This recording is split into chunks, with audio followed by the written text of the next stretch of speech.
केंद्रीय मंत्री चिराग पासवान हमारे साथ बातचीत करने के लिए मौजूद हैं। सर, बिहार विधानसभा, इसके साथ साथ यहाँ लोकसभा, राज्यसभा, सब जगह एसआईआर के मुद्दे को लेकर के हंगामा विपक्षी पार्टियां कर रही हैं। हंगामे का कारण क्या है मेरी समझ के परे। भाई, आप ही की तो चिंता का समाधान किया जा रहा है। क्या ये हकीकत नहीं है? लोकसभा चुनाव के बाद आप ही लोगों ने, विपक्ष ने शिकायत की थी कि भाई मतदाता सूची में गड़बड़ी है। महाराष्ट्र के चुनाव के बाद आज तक हम लोग को सुनाता है विपक्ष कि भाई डुप्लीकेसी ऑफ द वोट हो गया, सूची वहां पे करेक्ट नहीं थी।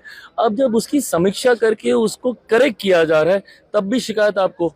चिट भी आपकी, पट भी आपकी, कैसे चलेगा? शिकायत भी आप ही करते हैं, उसके समाधान पे सवाल भी आप उठाते हैं। हकीकत ये है कि इनको पता ही नहीं है कि ये प्रक्रिया होती क्या है, कैसे है। क्यों? क्योंकि इनके कार्यकर्ता धरातल पर नहीं है। अगर चुनाव आयोग अपने बीएलओ के माध्यम से ये सारी प्रक्रिया का पालन करवा रहा है तो आपके बीएलएस क्या कर रहे हैं? भाई, हर राजनीतिक दल का एक बीएलए होता है।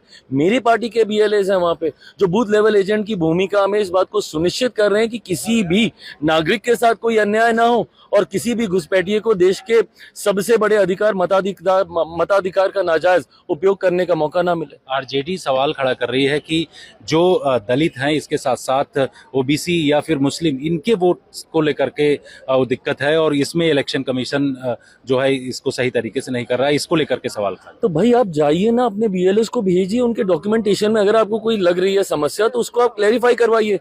आपके पास तीन स्तर पर अपील करने का भी आपके पास प्रावधान है। आप जाके अपील कर सकते हैं। पर दिक्कत यह कि आपको सिर्फ राजनीतिकरण ही करना है, इसका सिर्फ राजनीतिक मुद्दा बनाना है। क्यों? क्योंकि इनको हार सामने दिखाई दे रही है।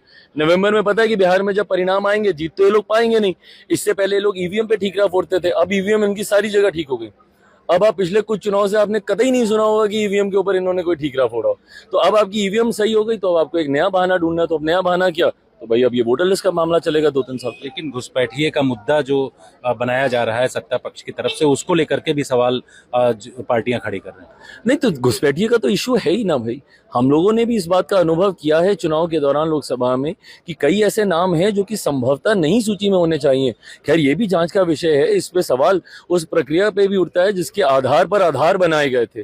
कई ऐसे इलाके हैं, सीमांचल वगैरह वाले इलाकों में देख लीजिए, 100 आदमी है, 123 वहां पे आधार कार्ड बने हुए हैं।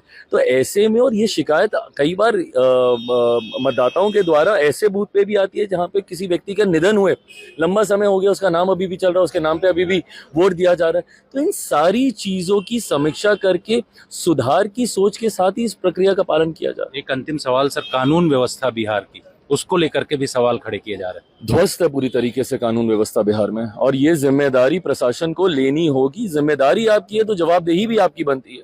भारत के संघीय ढांचे में लॉ एंड ऑर्डर पूरी तरीके से राज्य सरकार के अंतर्गत आता है, और ऐसे में हो रही